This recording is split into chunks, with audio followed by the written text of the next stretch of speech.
Y de la Patria se abre la sesión. Señor secretario. Señor presidente,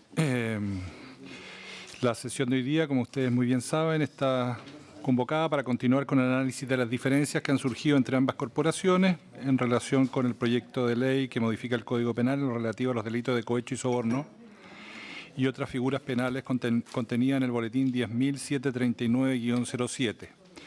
Antes de iniciar la discusión de las nuevas propuestas que ha traído el Ejecutivo para el día de hoy,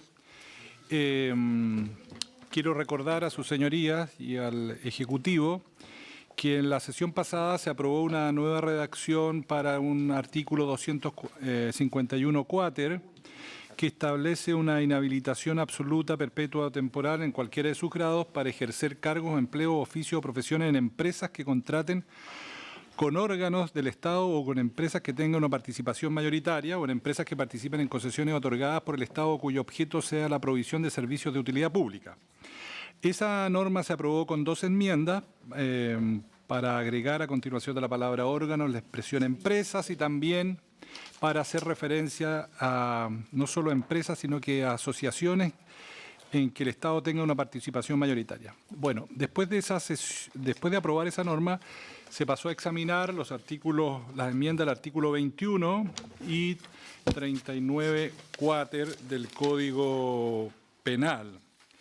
Esas normas son disposiciones que era necesario enmendar, pues era indispensable establecer en dicha enumeración los delitos, las hipótesis de las sanciones establecidas por el artículo 251 cuáter que no están establecidas en el Código Penal, es decir, la inhabilidad para ejercer de manera absoluta o temporal cargos, empleos o oficios profesionales en empresas que contraten con órganos del Estado.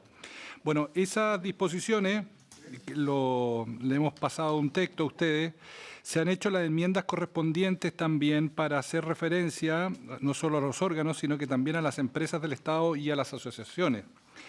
Se lo mostramos porque se aprobó, pero queríamos dejar claro que también estas disposiciones se habían aprobado con esas enmiendas. Hago alusión a que hay un párrafo que no se dio lectura en esa ocasión y que también es nuevo en la incorporación al artículo 21, que es una inhabilitación absoluta perpetua para ejercer cargos, empleos, oficios, profesiones en empresas en que participe como proveedores de bienes y servicios los órganos de Estado o cuyo objeto sea la provisión de bienes o servicios de utilidad pública en cualquiera de sus grados.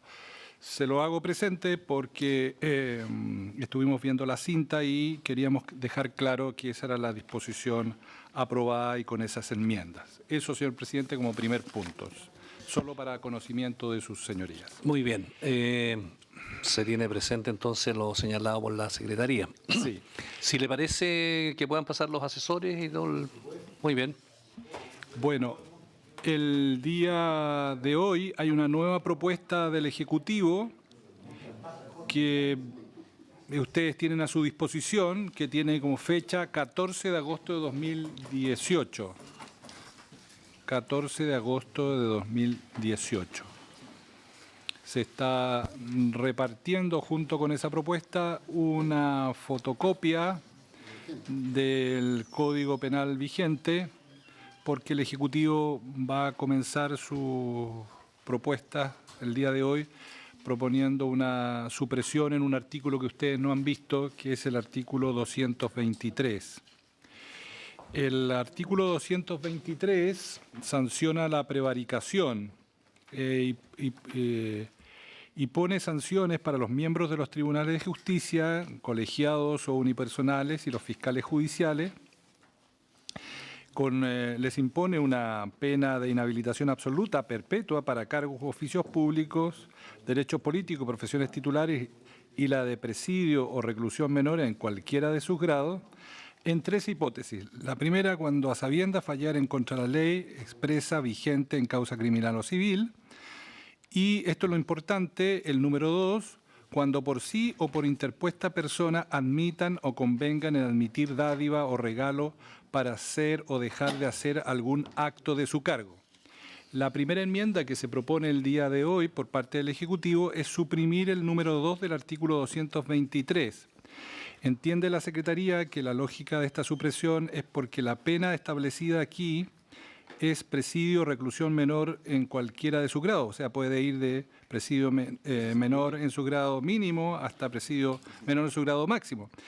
Y el número 2 es una hipótesis que estaría cubierta por el artículo 248, inciso segundo, y el artículo 248 bis, y por lo tanto es concordante con las enmiendas que se han hecho a esos preceptos que establecen penas más altas para este tipo de conducta, y por lo tanto habría una justificación para aceptar esta enmienda que está proponiendo el Ejecutivo. El Ejecutivo, Sebastián. Gracias, presidente. Bueno, efectivamente, como ha anticipado la Secretaría, y también voy a hacer una breve introducción para contextualizar en qué parte nos encontramos del proyecto. Estamos viendo las normas comunes que se aplican a cohecho y soborno y cohecho funcionario público extranjero. ¿Ya? Estamos dentro de lo que es un nuevo párrafo 9 ter que establece normas comunes para esto. La comisión discutió en la sesión anterior ya una norma aprobada, que era el artículo 251 cuáter, si recuerdan, que establecía una pena especial, que era una inhabilitación para participar en empresas o en distintos personas jurídicas que tuvieran relación con el Estado. Ahora nos encontramos en la segunda norma, que es el artículo 251 quinquies, que tiene a vista y que vamos a pasar a explicar posteriormente, que alcanzamos a debatir sobre esta respecto de ciertas autoridades, ciertos cargos públicos y particularmente cargos que detentan ciertas facultades, que en el caso de intervenir ellos en los delitos anteriormente mencionados se fijaba el grado más alto o la mitad superior de la pena. Dentro de la discusión que hubo fue precisamente qué cargos, y dado que en la propuesta, como se va a explicar, se amplían esos cargos y entre ellos a cargos públicos que ejerzan jurisdicción, entre los cuales se encuentran los jueces, miembros de los tribunales de justicia, se produciría esta superposición de normas con lo que está descrito en el número 2 del artículo 223 que se propone eliminar. Por lo tanto, para darle coherencia con el resto de otros cargos, insisto, puedo hablarlo después en detalle a propósito de ese artículo, es que se propone esa derogación, pero hay que verlo a la luz del artículo 251 quinques que viene a continuación. Bueno, pero esa aprobación de esa supresión del número 2, del 223, supone que primero aprobemos el 251 quinquies. Entonces lo dejaríamos, digamos, en pendiente para aprobarlo, digamos, después para que tengamos coherencia. Sí, senador Elizalde. ¿Cómo opera, a propósito de la continuidad del tipo, la relación entre la figura existente y la nueva? ¿Son exactamente la misma figura y cambia la pena? ¿O son figuras distintas? No vaya a producirse un problema ahí de... Sí, o sea, que no se haya producido un problema de falta de continuidad del tipo. Porque, sí, sobre esto, lo que ocurre es que a veces una conducta puede estar tipificada bajo la ley antigua, bajo la nueva ley puede estar tipificada, pero si no se establece que es el mismo delito, podría entenderse tácitamente, o sea, podría entenderse derogado el primer delito, y eso, de hecho, ha habido jurisprudencia respecto de falta de continuidad del tipo, que ha significado que estos hechos queden en la impunidad. Sebastián. Sí. Gracias, presidente. Efectivamente, es un punto bastante relevante el que señala el senador Elizalde. Ahora, dado eso, y fruto de la experiencia de otros casos donde se pueden haber producido este tipo de complejidades, en el texto aprobado en segundo trámite por la Cámara, se agregó un artículo transitorio, que al respecto también podemos comentar, pero básicamente ese artículo transitorio señala que esta ley solo se aplicará a los hechos cometidos con posterioridad a su entrada en vigencia. En consecuencia, aquellos hechos perpetrados con anterioridad se regirán por las disposiciones legales vigentes al momento de su comisión para todos los efectos relativos a la persecución de los delitos, sin perjuicio de las normas relativas a la pena, en que regirá lo dispuesto en el artículo 18 del Código Penal. ¿Qué quiere decir esto? De acuerdo a lo que fue discutido en la Cámara de Diputados.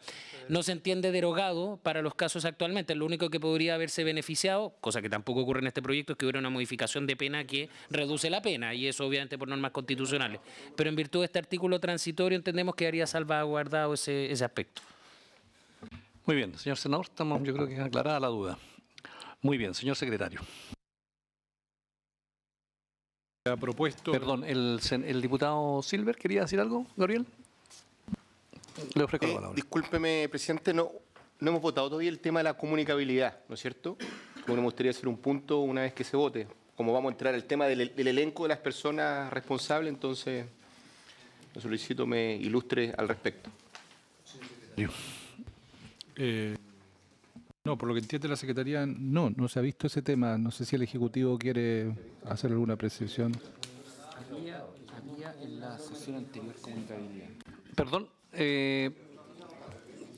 no se ha votado, me dice el Ejecutivo, señor diputado. Entonces, presidente, para hacer la prevención, antes de entrar a la discusión, como digo, la categoría de personas ¿Ya? responsables por parte del Ejecutivo, lo que se le viene al piso, sino que es al principio. O sea, usted antes de la votación quiere hacer un punto. Sí, o Muy una bien. pregunta o punto. O varios, muy bien. Señor secretario.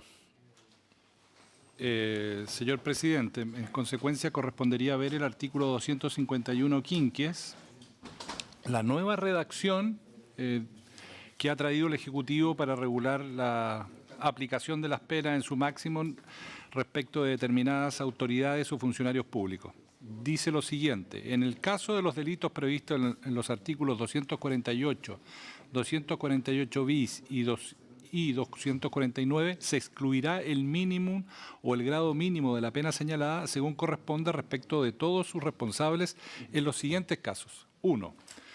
Cuando hayan sido cometidos por un empleado público que desempeñe un cargo de elección popular, de exclusiva confianza de estos, de alta dirección pública del primer nivel jerárquico, o por un fiscal del Ministerio Público o por cualquiera que, perteneciendo o no al orden judicial, ejerza jurisdicción. O 2. Cuando hayan sido cometidos por un empleado público con ocasión de su intervención en cualquiera de los siguientes procesos. Primero, la designación de una persona en un cargo o función pública. Segundo, un procedimiento de adquisición, contratación o concesión entre un órgano del Estado, una empresa del Estado, o una empresa o asociación en que éste tenga una participación mayoritaria y una persona jurídica con o sin fines de lucro, o en el cumplimiento o la ejecución de los contratos o concesiones que se suscriban o autoricen en el marco de dichos procedimientos. Tercero, el otorgamiento de permisos o autorizaciones para el desarrollo de actividades económicas por parte de personas jurídicas con o sin fines de lucro. Cuarto, la fiscalización de actividades económicas desarrolladas por personas jurídicas con o sin fines de lucro. Respecto de la pregunta del diputado, señor... Aquí dice respecto a todos los responsables. Debería ser equivalente. Ya.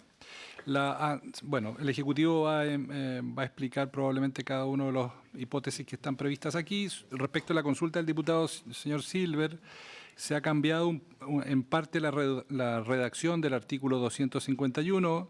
En la sesión pasada veíamos que se excluía de las penas mínimas grado mínimo. Respecto de todos los que hayan intervenido en ello, yo entiendo que esa era la pregunta.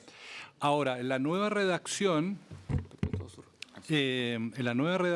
la Secretaría quiere resaltar que en ella viene una mención, dice, al comienzo del inciso primero del artículo 251, dice, respecto de todos sus responsables. Podría entenderse que también está cubierta alguna figura, lo aclarará el Ejecutivo, de comunicabilidad de conductas a otros individuos que no son directamente los involucrados, pero bajo la figura de respecto a todos los responsables. El Ejecutivo a lo mejor puede aclarar con mayor detalle este punto. Muy bien, gracias, señor secretario. No sé si, Sebastián, podemos explicar este 251 quinquies.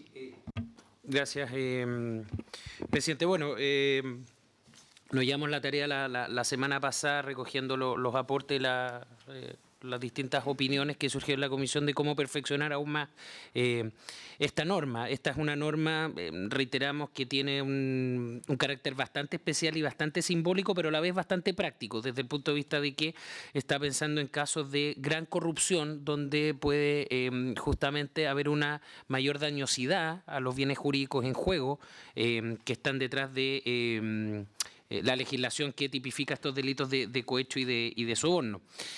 La estructura, en primer lugar, respecto al inciso primero, efectivamente hay una pequeña modificación, como señaló la Secretaría, y a propósito de lo que señala el diputado Silver, sobre ya no hace referencia respecto de todos los que hayan intervenido en ellos, sino que para una mayor precisión es respecto de todos los responsables. Por lo tanto, no obstante que pueda haber un funcionario público que reúna alguna de estas condiciones, el hecho de extender a todos los responsables este efecto, precisamente hay una razón de comunicabilidad. Por lo tanto, si participa, por ejemplo, un funcionario público que tiene facultades relacionadas con la designación de una persona, pero en eso participan además en calidad de cómplice o coautores 2 o 3 funcionarios públicos que no están reunidos acá, la norma se le aplica respecto de los 3. El efecto de la norma es respecto de los 3, no obstante uno de ellos haya participado en la comisión de este delito. Esto también lo conversamos en su minuto con el profesor Hernández, quien avaló que bajo esta fórmula de indicar de respecto de todos sus responsables,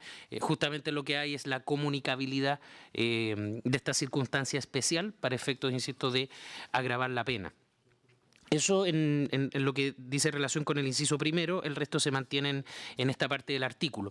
Ahora, a nivel de orden, organizamos el artículo con un pequeño cambio formal, donde básicamente distinguimos muy bien en 2 numerales las 2 hipótesis. La primera, que está referido al cargo, y la segunda, que está más bien referido no a las facultades, sino que referido a la intervención en distintos procesos de carácter administrativo, más bien, y ya voy a señalar la razón del cambio. Ahora, en el número 1 se establece un cargo de elección popular, cuestión que ya estaba en la propuesta inicial, o de exclusiva confianza de estos. Si la comisión recuerda, fue una petición también de extender a más cargos de exclusiva confianza y no solamente a aquellos que dependían directamente del presidente de la República, como en un primer momento se había propuesto. Por lo tanto, aquí se incluyen cargos de exclusiva confianza de, por ejemplo, el alcalde, de gobernadores, y por lo tanto ahí se cumple una de las solicitudes que nos había planteado la comisión en la sesión anterior.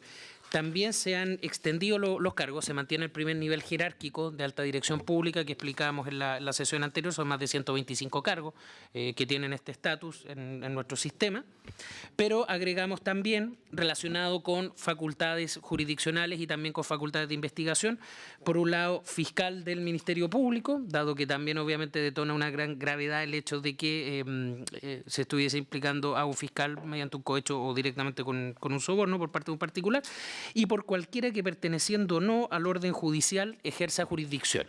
Y esto me gustaría precisar cuál es el sentido de esto, porque uno podría decir, bueno, ¿por qué no se refiere directamente a jueces?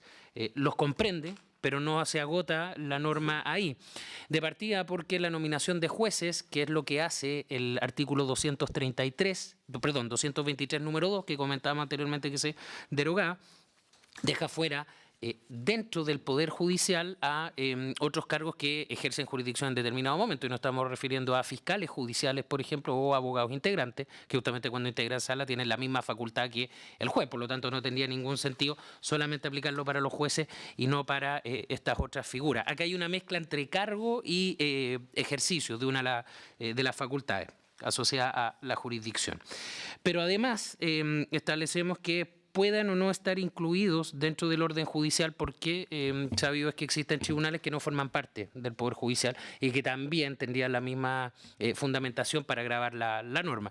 Miembros, por ejemplo, de tribunales aduaneros, de tribunales ambientales, de tribunal calificador de elecciones, en fin, de diversos tribunales que no forman parte del Poder Judicial y que por lo tanto también debe hacerse alusión. Por lo tanto, creemos que con esa referencia quedan abarcados todos estos cargos.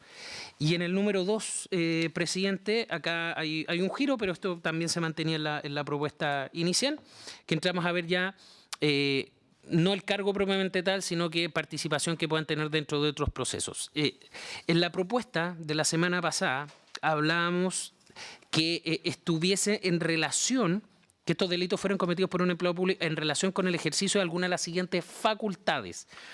Eso nos limitaba a que cualquier procedimiento que mencionáramos, el cargo necesariamente tenía que tener una facultad sobre ese procedimiento. Entonces, si hablábamos de un procedimiento licitatorio, la facultad tenía que estar relacionada con la adjudicación, por ejemplo, de ese procedimiento. Y bien se observaba, bueno, que puede haber una participación previa en la elaboración de las bases.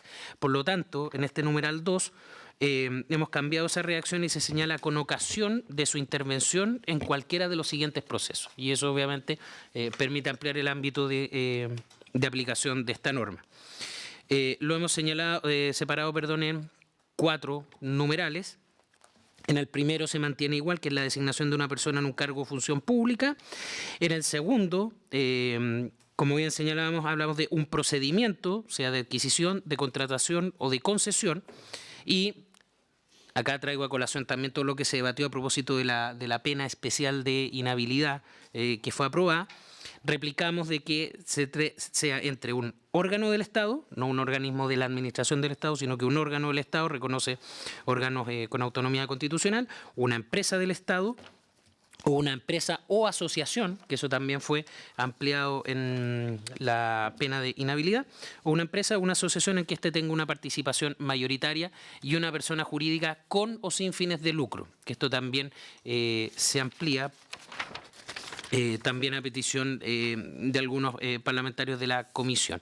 Y también lo extendemos a la etapa del cumplimiento, la ejecución de dichos contratos o concesiones. Por lo tanto, queda durante todo el trayecto de cumplimiento de este acto jurídico.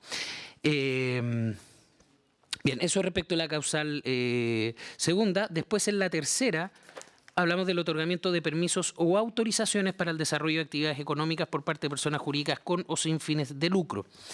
Acá también hay una ampliación. Desde luego, no nos referimos ya solamente a permisos, sino también a autorizaciones. Esto para evitar cualquier duda interpretativa. Desde el punto de vista del derecho administrativo se suele distinguir más a nivel doctrinal que el permiso es un acto más precario que la autorización. Pero la legislación en general uno observa que no tiene una diferencia tan radical. Nosotros anteriormente proponíamos hablar solamente de permisos, ahora incluimos autorizaciones para efectos de que no vaya a quedar algún caso fuera del campo de aplicación de esta norma. Mantenemos que sea el desarrollo de actividades económicas, pero por parte de personas jurídicas con o sin fines de lucro.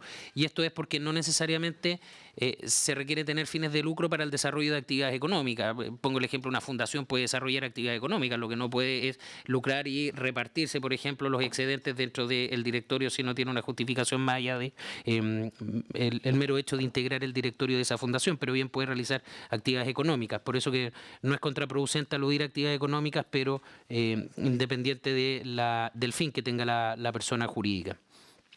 Y finalmente, presidente, en el número 4, la fiscalización de actividades económicas desarrolladas por personas jurídicas con o sin fines de lucro. El concepto ya estaba, pero también especificamos que puede ser tanto con o sin fines de lucro.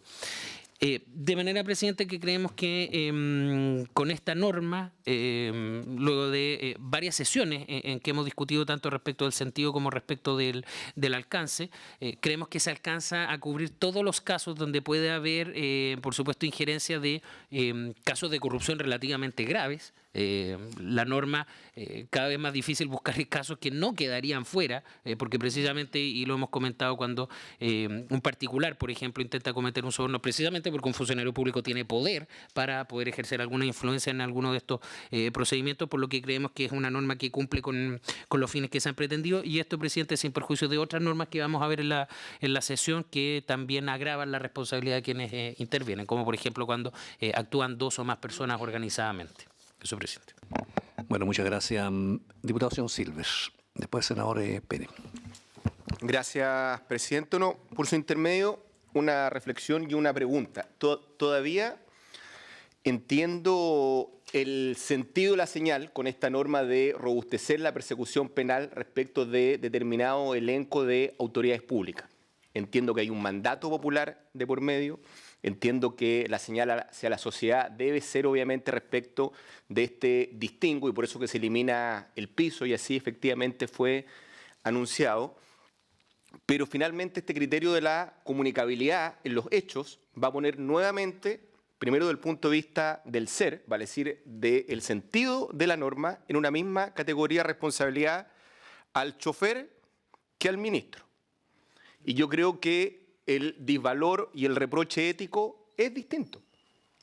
Y obviamente esta categoría termina confundiendo o homologando responsabilidades allí donde siempre los funcionarios subalternos muchas veces son instrumentalizados, hay una asimetría, hay una jerarquía, es el jefe, y finalmente terminan siendo envueltos, obviamente, en los delitos que aquí se persiguen. Y yo creo que este principio de la comunicabilidad finalmente termina haciendo que las responsabilidades sean iguales, perdiendo obviamente este efecto en el cual nosotros señalamos, mientras mayor responsabilidad, obviamente la pena es más alta. Y recordar que aquí también está la teoría del mandato popular, por tanto el reproche es distinto, quienes somos mandatarios, autoridad electa, tenemos un reproche distinto. Acá hay personas que tienen asignación crítica, dado por ejemplo los caudales que manejan, han sido juramentados algunos, como por ejemplo magistrados o funcionarios de la Cámara de Diputados, no están en igual categoría que el resto de los funcionarios. Y segundo, del punto de vista ya no del deber ser, sino del ser, de la operatoria práctica. Si yo fuera un abogado de estos funcionarios, pensando en el ejemplo del chofer, le diría, ¿sabe qué? No incrimine a su jefe, porque al final del día va a terminar a contrapelo, finalmente eliminando el piso y elevando su propia pena. En consecuencia, respecto de lo que es la investigación propiamente tal, al final del día abrimos aquí una ventana de oportunidad, de impunidad, para que, entre comillas, no quiero ocupar la palabra poderoso porque a veces está un poco manoseada, la persona que se quiere perseguir con mayor rigidez desde el punto de vista penal va a haber un incentivo justamente para que quienes participaron del delito no los indiquen como responsables porque, como digo, va a traer el efecto oblicuo que van a terminar elevando su categoría desde el punto de vista de responsabilidad penal. Y finalmente van a decir, el jefe no sabía, no estaba en antecedentes, porque como digo, con esto inmediatamente la cooperación eficaz se diluye porque son bastantes grados y obviamente hablamos de pena de cárcel en la medida que el entorno que participó de este delito logre marginarlo desde el punto de vista de la responsabilidad penal para evitar obviamente los efectos de este artículo. Eso es, presidente. Gracias, señor diputado. Senador don Víctor Pérez.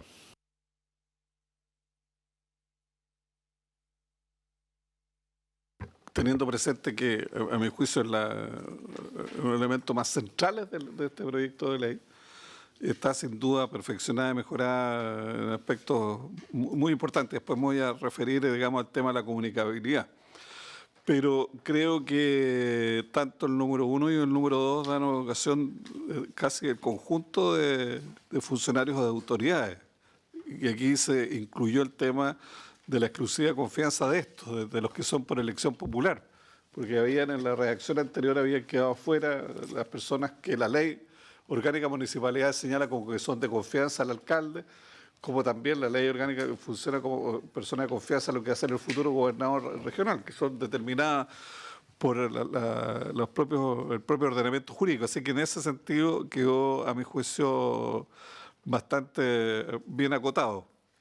Después, ¿cuáles son principalmente las funciones en las cuales una autoridad o un funcionario público, empleado público puede generar, o a partir de ahí generar los delitos que están establecidos en los artículos 48, 48 y 49? Uno es lograr la contratación o la asignación de determinadas personas, determinados cargos, que está en el número 1.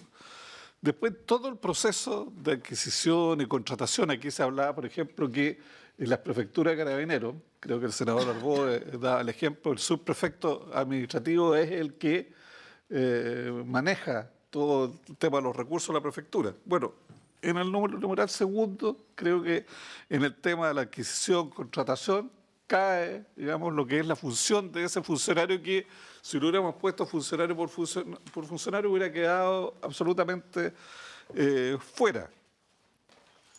Por último, decía, nombrar personas, el otro, adquirir y contratar, el otro, otorgar permisos o autorizaciones. Esa es otra de las funciones relevantes. Cualquier persona que quiera realizar una actividad de carácter económico tiene que recurrir a un funcionario público que le debe otorgar un permiso, le debe otorgar una autorización, que son variados, digamos. Basta que alguien quiera instalar un pequeño negocio para darse cuenta de todos los funcionarios que tiene que recorrer para recibir esta autorización y, por lo tanto, a mi juicio, uno del tercero. La única duda que tengo ahí, porque eso solo se constreñía a las personas jurídicas, ¿eh? hay muchas personas naturales también que recurren a ser autorizados y a lo mejor puede ser relevante. Alguien que construye su casa, como persona natural, construye su casa, va a tener que la autorización de la Dirección de Obras Municipales, la autorización de salud, una serie de autorizaciones, y son personas naturales y puede ser ahí también objeto.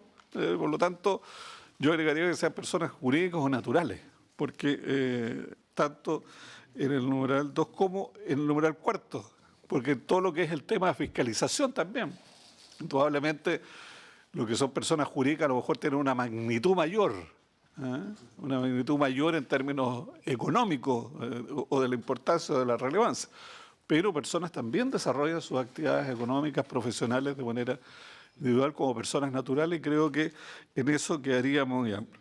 La comunicabilidad. Yo comparto, digamos, las aprehensiones, pero esas aprehensiones tienen que ser resueltas, yo diría, tanto no por la ley, sino que por las investigaciones, digamos, porque si buscamos una reacción de un cuerpo legal que resuelva todos los problemas, la investigación es la que va a tener que llegar a determinar que una autoridad está involucrada. O sea, claramente todos estos casos de soborno, digamos, casos de corrupción, de falta de la probidad, son descubiertos a través de un proceso de investigación, ya sea a través de un medio de comunicación, investigación periodística, denuncia, o del Ministerio Público. Ahí se logran establecer con claridad las redes, digamos. O sea, ¿cómo resolvemos eso en una normativa? Verdaderamente no, a mi juicio no es posible, pero sin duda muchas veces es imposible que en una determinada autoridad por sí solo logre generar y llevar adelante hechos constitutivos de los delitos mencionados, sino está colaborado o ayudado por otros del conjunto del mismo funcionario. Uno ve, digamos, la realidad que estamos viviendo en muchas municipalidades, lamentablemente, que es un conjunto de actores que todos los contratos que realizan los fines de semana para las actividades extraprogramáticas de la municipalidad, para las fiestas de verano en las municipalidades, que van, un conjunto de actores son los que están desarrollando. O sea, yo creo que es imposible ahí que sea solo por una autoridad el que desarrolle esa acción ilícita. Pero sin duda esos son temas que yo esperaría que resolviera la investigación y la legislación diera el marco para que se pueda investigar, porque si no, no vamos a llegar nunca a determinar, porque puede, claro que un funcionario menor sea sancionado, pero el juez en la causa va a determinar también la acción de cada uno. Yo no visualizo de que un juez que vea que un chofer actuó, que el chofer solo lo único que hizo trasladar, lo vaya a sancionar de la misma manera que aquel que planeó, planificó y llevó adelante. O sea, para eso están los tribunales, para eso está el Ministerio Público, para determinar las responsabilidades de cada uno. Pero no hay duda que hay que establecer una norma de comunicabilidad, porque, reitero, estos delitos de la administración pública que se generan es porque más de alguien, más de uno que está involucrado. Así que creo que esta norma, salvo con la presión de que sea persona natural también, yo creo que es la más completa que hemos tenido y difícilmente, siempre vamos a poder completarlo, digamos, adicionalmente, pero yo diría que es una columna vertebral, es decir, la autoridad política, la autoridad con poder, la persona con poder en la administración pública va a ser sancionada de una manera mucho más enérgica que el funcionario común y corriente. Muchas gracias, señor senador. Señor ministro.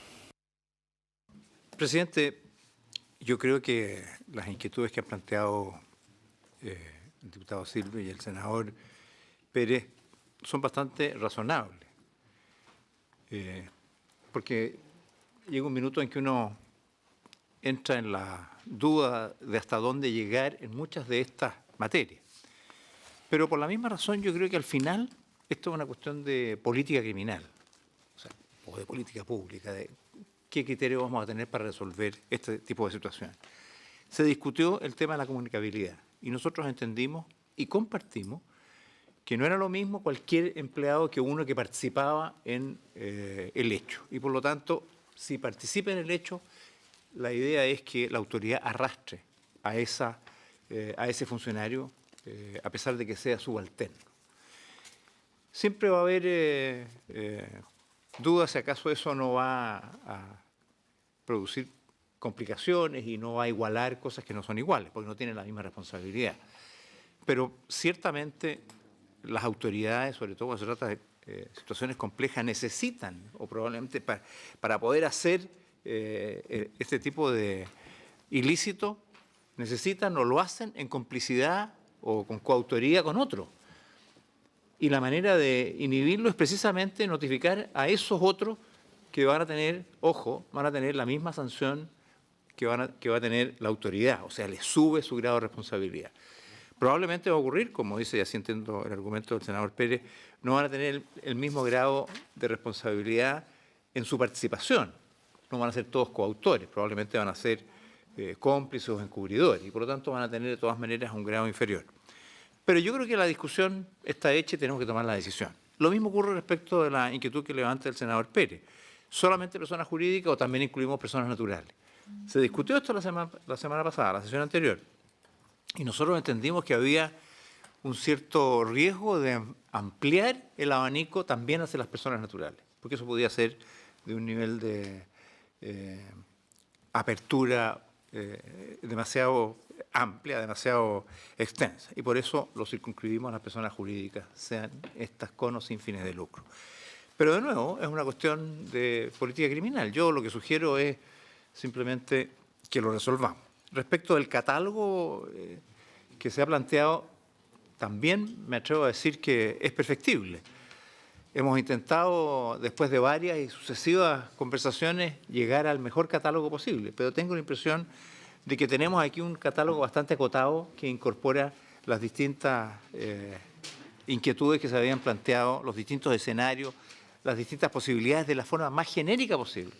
Por lo tanto, presidente, yo sugiero que tomen decisiones. Sí, señor ministro. Estoy terminando la ronda de los señores parlamentarios que me han pedido la palabra para tomar una decisión. Diputado señor Soto. Gracias, presidente. Yo quisiera hacer una consulta, más bien con la idea de que se ha precisado un concepto que creo que es bastante importante y que necesita un detalle.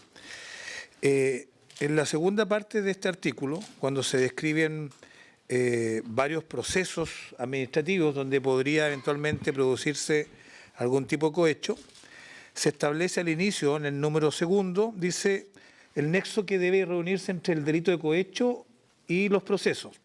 Si uno lee bien, dice, cuando hayan sido cometidos por un empleado público con ocasión de su intervención en cualquiera de los siguientes procesos. Y ahí se describen todos. Recordemos que estamos hablando de cohecho, una dádiva o algún beneficio económico indebido al funcionario público, y aquí se establecen que se hayan cometido con ocasión de estos procesos. Y el punto es que se podría, digamos, interpretar en el sentido de que las contraprestaciones a cambio de la dádiva sean algunos de estos procesos. Más bien lo que quiero es que se defina con ocasión de, si se requiere acreditar ventajas específicas cometidas ahí o solo la oportunidad en que se comete el cohecho. Es decir, no sé si se diferencia con la expresión con motivo de, que también se usa para establecer nexos causales entre dos hechos. Yo creo que amerita una definición, una precisión, porque a mí me parece que debiera solo utilizarse este agravamiento cuando se está produciendo un tipo de proceso, pero sin necesidad de vincularlo como nexo causal directo con las contraprestaciones, con los beneficios económicos indebidos pagados. Yo creo que eso es bastante relevante. No sé si me expresé bien. Y lo segundo es que este agravamiento supone que no se aplique el grado mínimo de la pena corporal o se excluya el mínimo, pero nada se dice respecto de las penas accesorias. Las penas accesorias que hemos usado en las definiciones de los otros tipos penales sobre cohecho son la inhabilitación para ejercer cargos y oficios públicos, que están bien establecidas ahí. Pero acá, a propósito de este agravamiento, siendo el más alto, creo que también debería considerarse una inhabilitación que debe ser más alta que las otras. y que yo propongo que sea sin duda absoluta y perpetua para esta clase, estas figuras agravadas que son las más graves para este tipo de delitos. Recordemos que hablamos de cohecho cuando se cometen otros delitos, cuando se infringen deberes y participan altas autoridades. Yo creo que una alta autoridad que participa en esta figura agravada no debiera nunca más participar, ejercer cargos públicos, sean o no de elección popular. Y creo que debiéramos nosotros establecer también ese estándar respecto de la pena accesoria de inhabilitación. Muy bien, señor diputado. Bien, entonces,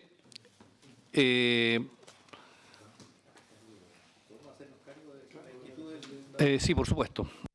Sebastián, sí. Gracias, presidente. A ver, respecto a lo señalado por el diputado Soto, efectivamente bien vale la pena aclararlo para efectos de la historia de la ley también.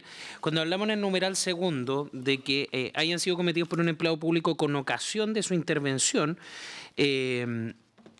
desde luego, hemos empleado el término con ocasión porque es uno de los términos más amplios que establece el Código Penal en distintos tipos penales para exigir una conexión entre, por ejemplo, aquí una dádiva que se promete o se ofrece o se entrega derechamente, o alguna intervención propiamente tal en la que puede tener lugar, porque, y también hemos sido particularmente cautelosos en la forma como está redactado, que no estamos exigiendo que la intervención se haya producido, sino que es en relación a esa intervención. Por lo tanto, creemos que eso permite justamente tener la conexión, que la tiene que haber, pero la conexión más amplia que permite el Código en sus distintas acepciones cuando quiere vincular, ya sea con motivo u ocasión de esta intervención. Ahora, acá hay que tener presente lo siguiente en todo caso, que con ocasión. En todo caso, hay que tener presente que en el número 2, dado que este beneficio que se puede estar entregando a un particular, insisto, en el numeral 2, está relacionado con alguna facultad que pudiese tener, eso obliga necesariamente a que el Ministerio Público tenga que probar, insisto, en el numeral 2, que tenga que haber una relación y que no simplemente está el pago. Distinto es en el caso del número 1, donde es el cargo, y el cargo, el mero hecho, ahí, por ejemplo, no habría ningún problema en el 248, inciso primero, que es el cohecho en razón del cargo aprobado por la Comisión, se configura inmediatamente. Pero ese fue el objetivo que tuvimos al considerar esta redacción, insisto, que no exigiese que la prestación fuese realizada empleando este término que nos parece el más amplio dentro de los términos que emplea el Código Penal. Y respecto de lo señalado en inciso primero sobre el mínimo y el grado mínimo de la pena, creemos que aplica a todas las penas principales y accesorias, porque no distingue el inciso primero. No habla de la pena privativa de libertad, por lo tanto esto se aplica a las inhabilidades, se aplica a las multas también, y por cierto a las penas privativas de libertad. También obviamente es importante que quede para efectos de la historia de la ley, pero claramente no hay una distinción y por lo tanto se aplica para todas las penas, sea distinta o sea, cualquiera sea su naturaleza. No sé si había algún punto más. ¿Las penas señaladas entonces en plural sería o singular también? Podría hablar en plural para que no quede lugar.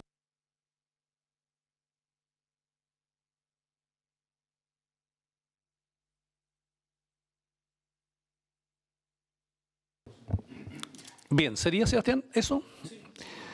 Bien. Señores senadores, señores diputados, tenemos para resolver varios temas que ya más o menos han sido aclarados. El tema de la comunicabilidad, entiendo que el señor diputado Silva presentó una indicación. Sí. Ya, y eso está presentada, la tendremos que votar.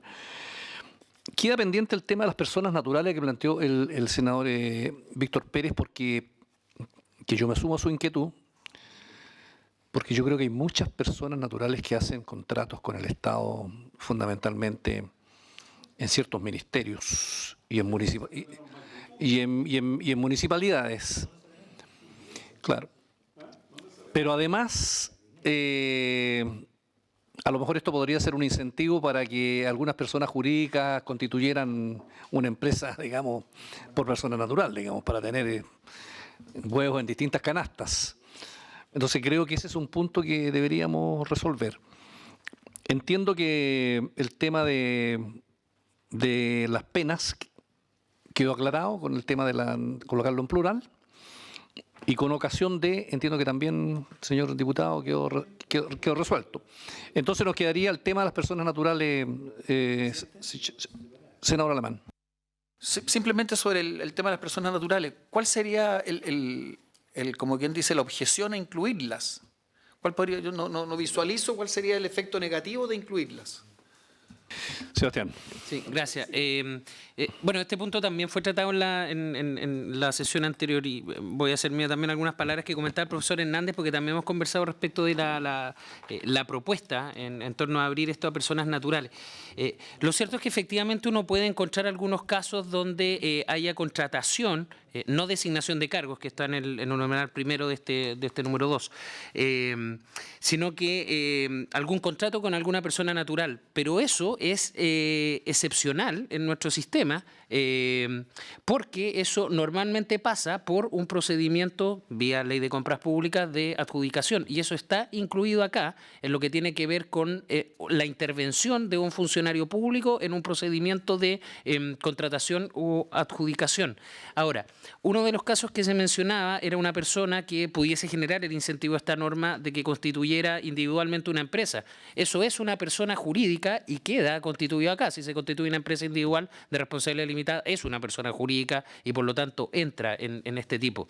Lo que hemos tenido presente de casos que podrían extralimitar el sentido de la norma, y lo mencionaba el profesor Hernández la semana pasada, es la fiscalización, por ejemplo, de un comerciante ambulante en la esquina que vende un carro de naranja y que ejerce una actividad económica y se le otorga indebidamente un permiso. Si esa persona, y lo hablan en términos muy coloquiales, coimea a un funcionario municipal con 5.000 pesos, está arriesgando penas de crimen. Tanto la persona, pero principalmente el funcionario municipal por aceptar 5.000 pesos, porque es la fiscalización de una actividad económica de una persona natural. Por lo tanto, hay que tener ojo también en esos casos donde, y también lo hemos analizado, el juez el día de mañana se va a enfrentar a condenar a 5 años y un día ese caso en particular. Y el fundamento de la norma, hemos querido precisar, estamos hablando de los grandes casos de corrupción. Por lo tanto, es difícil buscar, obviamente, el punto medio en todos los casos, pero creemos que abrirlo a persona natural, al fiscalizar esas actividades económicas, estaríamos abarcando casos que creemos van más allá de la norma. Insisto, hay otros números que pueden ser aplicables porque la persona natural puede estar constituida como persona jurídica y esto no evita que es la persona natural la que termina cometiendo el delito, es decir, la persona que puede estar sobornando al funcionario público para favorecer una persona jurídica. Por lo tanto, creemos que aparece plausible mantenerlo en esos rangos, presidente. No sé, pero por lo menos la experiencia mía me dice a mí que hay miles de personas naturales que contratan con el Estado en determinadas situaciones. Y no solo el comercio ambulante, sino un poquito más arriba.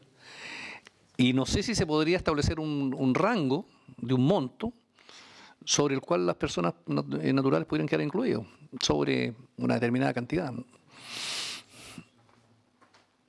Yo le digo francamente, ministro, creo que en la realidad que nosotros conocemos, bueno, usted también como exparlamentario sabe que en las municipalidades y en ciertos organismos también trabajan muchas personas naturales. Tienen contratos directos. Directo. Y por monto que puede ser grande. Bien, entonces, senador... Sí, yo entiendo la lógica del planteamiento realizado por el gobierno, pero es que cuando el argumento se lleva al ejemplo, la distinción no está establecida por la naturaleza de la persona, si es jurídica o natural, sino que a otro aspecto, el monto, la magnitud, pero no a la naturaleza. Y al establecer una distinción entre persona natural y persona jurídica, se puede dejar excluido de la norma personas naturales que puedan realizar contrataciones significativas y cuantiosas con el Estado. Entonces, entendiendo el argumento, me parece que no es la mejor forma de resolverlo el excluir a las personas naturales. Porque el ejemplo dado tiene que ver con otro tipo de aspectos. No es la condición de persona natural lo que podría llevar a aplicar la norma, sino que la magnitud del hecho ilícito, podríamos decir en este caso, del delito, particularmente los montos involucrados. Yo entiendo que esa es la distinción a propósito del ejemplo que dio el gobierno. y eso no está determinado por si la persona es natural o jurídica. Entonces creo que la propuesta de excluirlo no da cuenta del mismo problema planteado por el gobierno para efecto de que la norma no tenga una aplicación para casos para los cuales obviamente para el juez parecería como excesivo. Y además, desde el punto de vista de las personas naturales, nos pueden decir también que hay muchas empresas individuales de responsabilidad limitada, que son microempresarios, digamos. No. Claro, porque caben una persona jurídica chica, pyme, microempresa, al revés, que están organizadas como IRL, que no son personas naturales, pero que son personas jurídicas chicas, que también la estamos colocando en este nivel, digamos. El ejemplo contrario. Sí. Diputado señor Soto. Presidente, varias legislaciones que se refieren a esta materia, a la figura grabada en cohecho, utilizan siempre un elemento cuantitativo. Es decir, penalizan con una pena más agravada cuando se trata de beneficios económicos indebidos y cuantiosos. Porque precisamente no puede tener la misma penalidad un beneficio económico pagado a un funcionario público de poca monta a uno que sea de grandes proporciones. Y creo que hasta ahora habíamos eludido un poco esa discusión.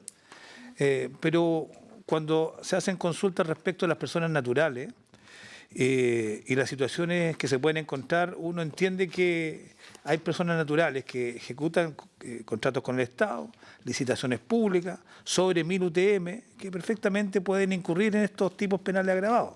Y por tener la naturaleza jurídica de una persona natural y no jurídica, sin duda estarían alejados de las penas más altas de este tipo de delitos, lo cual parece un poquito extraño. Y mirado de otra manera, también cuando hablamos de que a esta figura agravada solamente se podría castigar a personas jurídicas, uno puede entender también que existan personas jurídicas que también reciben o podrían pagar beneficios económicos de poca monta y tener penas de crimen. Y creo que es un tema que necesariamente deberíamos abordarlo. Si vamos a establecer también algún agravamiento por los montos de los beneficios económicos pagados a un funcionario público de manera indebida, que yo creo que sería bastante razonable hacer. ¿Cuál podría ser la definición de un beneficio económico de grandes proporciones? Es un tema que tenemos que ajustar. Podríamos usar los valores que están en la ley de contratación pública, que establecen ciertas categorías de contrato en función de los montos involucrados. Podría ser ese un camino u otro que le parezca a la Comisión. Pero me parece que se hace difícil no considerar los montos involucrados. Diputado señor Silver. Presidente, un poco siguiendo el argumento del diputado Soto, a propósito quiero ser majadero con el tema de la comunicabilidad, yo sé que se va a votar. Aquí, finalmente, como el monto del cohecho va a ser indiferente, vamos a tener sancionado en igual categoría, vuelvo a decir, al chofer, efectivamente, con la alta autoridad que participó en un grado de beneficio económico sustantivamente mayor a otras personas que, teniendo igual autoría del punto de vista del tipo penal, y que vamos a aplicar en consecuencia este criterio de la comunicabilidad, vamos a perder todo reproche, como digo, como la prueba testimonial. Si bien se habla aquí de la investigación, la prueba testimonial es de lo más importante muchas veces para acreditar este tipo de delito, va a existir un incentivo perverso a no delatar efectivamente al jefe o no querer circunscribir su rol, porque de esa manera inmediatamente elimino el piso mínimo de la pena y mi penalidad va a ser mucha más gravosa en la medida que omito su rol. Muy bien. Sebastián.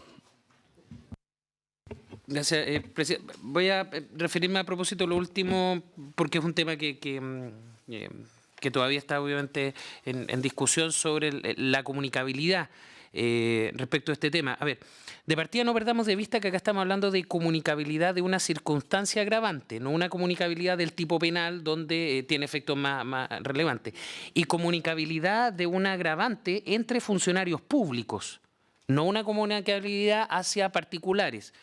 ¿Por qué menciono esto? Porque efectivamente el caso que se menciona, claro, estamos viendo de que hay una alta jefatura que pudiese tener una mayor relevancia en virtud de la cual se comete el delito versus este funcionario público de menor rango que es el chofer. Pero muchas veces no ocurre eso, sino que ocurre en relaciones horizontales, donde puede haber 3 o 4 funcionarios públicos que se coluden y uno de ellos es el que ejerce la facultad, por ejemplo, modificar las bases de licitación para favorecer un oferente. O es más, incluso puede haber una jefatura cuyo subordinado es quien detenta la facultad. Pensemos, por ejemplo, en un jefe de fiscalizadores. Y es el jefe de fiscalizadores quien está coludido con un fiscalizador. Y es ese fiscalizador el que, en virtud del cual operaría esta norma. Si no hubiese esa comunicabilidad, en ese caso, el jefe tendría una menor pena que el fiscalizador. Y el fiscalizador tendría una sanción más alta. Por lo tanto, dado que es una circunstancia agravante, no hay que olvidar que acá está exigiéndose dolo, ni siquiera acá hay un nivel de negligencia o de culpa respecto de la circunstancia que se está operando en una red de corrupción, porque aquí necesariamente cuando hablamos de comunicabilidad estamos hablando de 2 o más personas, donde está vinculada una facultad o al menos una intervención en un procedimiento de alta relevancia. Por lo tanto, creemos que sí se justifica esa mayor agravación respecto de todos quienes pudiesen participar. Insisto, teniendo siempre presente que estamos hablando únicamente entre funcionarios públicos que tienen pleno conocimiento respecto de esa facultad. Por lo tanto, pensamos que se debiese mantener. Y respecto de los montos, es un tema que se ha discutido en circunstancias anteriores, ya han habido algunas propuestas.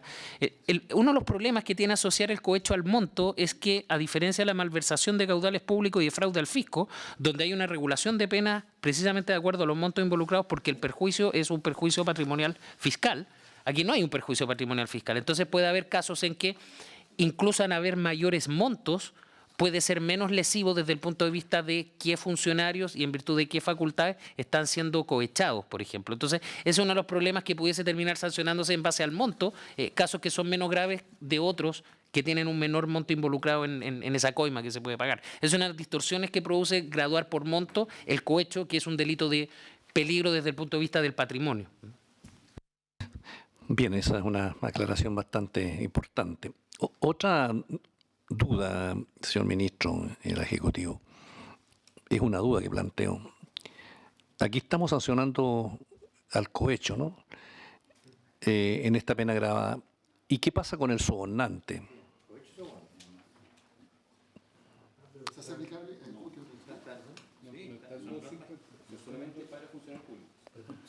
Sí.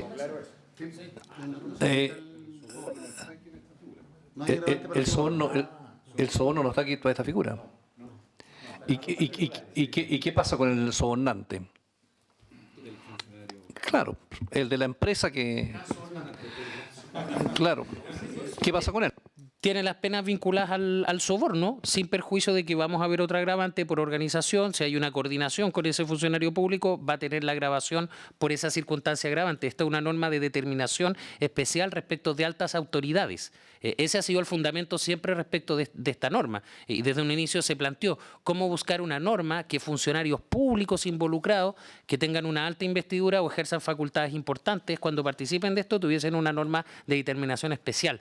Insisto, sin perjuicio de otras normas agravatorias que vamos a ver que son aplicables tanto a los funcionarios públicos como a los particulares.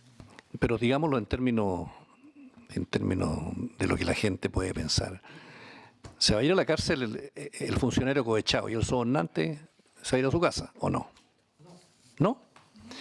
Bien, entonces si no es así, estamos bien. ¿De qué soborno estamos hablando? Pero obviamente el fundamento de la norma esto es para funcionarios públicos que tienen altos cargos. Y el sobornante va a tener también su agravamiento en la parte que vamos a ver más adelante. Sí, pero por otra norma, ¿no? Por otra norma, a esa me voy. No por esta. Bien, entonces, señores parlamentarios, vamos a entrar entonces al área chica para votar. Señores diputados, queda pendiente, señor ministro, lo de las personas naturales. Creo que... Sí. Una sugerencia de procedimiento. Respecto de ese punto específico, yo sugeriría que se votara esta norma, porque respecto a las personas jurídicas no hay discusión. La pregunta es si se agrega personas naturales en ciertas circunstancias. Se podría votar separadamente, agregar una indicación virtual que se pudiera presentar por algún señor integrante de esta comisión o señora. Sí, ¿por qué no? Yo creo que sí. Hay que ver a qué número se le coloca. ¿Mm? A los dos, bueno. No sé si el diputado Soto con el... Tercero y cuarto. Muy bien. ¿Personas jurídicas con sin fines de lucro? Sí. ¿Personas naturales o jurídicas? Porque entonces se prepara una indicación. Bien. ¿O jurídicas con o sin fin de lucro? O puede incorporar naturales y después una coma antes de jurídicas. Bien. ¿Por qué no la escriba, señor parlamentario, por favor? Bien, vamos a proceder a la votación del 251 quinquies, indicación del Ejecutivo. Señor secretario, ¿qué vamos a...? Se va a votar el artículo 251 quinquies con una enmienda, hasta el momento, que está acordada por ustedes, que es cambiar la mención a la pena señalada por las penas señaladas. Y acto después de votado eso, se votaría la indicación del diputado Silver para suprimir del texto la expresión respecto de todos sus responsables. ¿Ya? Y después se votaría la indicación que se está redactando. ¿La primera cuál es? 251 aquí que está como estado. ¿Sí? Con las penas. Las penas. Las penas. El encabezado del inciso primero. Las penas. ¿Cuál es la diferencia? No, es que Para poner también. Se refiere a todas las penas. ¿Ya? Bien. ya. Señores parlamentarios, en votación, entonces, el artículo 251 quinquies con lo que ha señalado la Secretaría. Señor secretario. Diputado, señor Soto. Las penas, a favor. Las penas. Sí, sí. Soto. Por el accesorio. Soto. Diputada Pérez. Todo el artículo. Estamos votando todo el artículo porque se supone después van a que ver la indicación la pluralidad de penas ya está incorporada. Estamos votando el artículo. Diputada Pérez, a favor. Diputado señor Silver. Diputado señor Radbeck. Senador Pérez, a favor. Senador Alaman, a favor. Senador Elizalde. Senador Manchumilla. 1, 2, 3, 4, 5, 6, 7, 8. 8 votos a favor, ninguno negativo. Aprobado el artículo 251 quinquies. Ya. Ahora hay una indicación del diputado señor Silver para eliminar del texto aprobado en su inciso primero la siguiente frase: respecto de todos sus responsables. Muy bien, en votación. Sí. En votación la indicación del diputado señor Silver para eliminar la frase respecto de todos sus responsables en el inciso primero. Diputado señor Soto. Abstención. Abstención.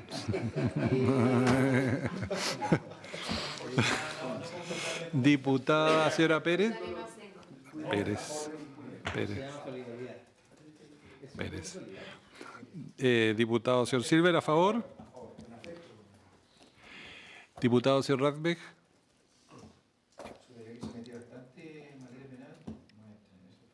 También Radbeck. En contra, perdón. Contra. Senador Alam. En contra.